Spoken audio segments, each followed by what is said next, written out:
আজকে ইলিশ শুটকি দিয়া আর মুখি দিয়া রান্না করবো।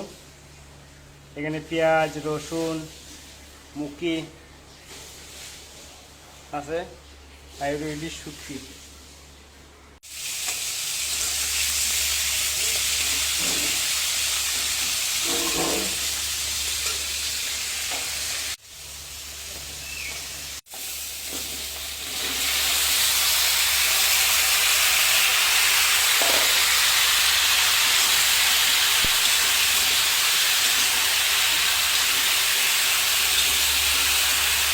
এখানে সাথে দুইটা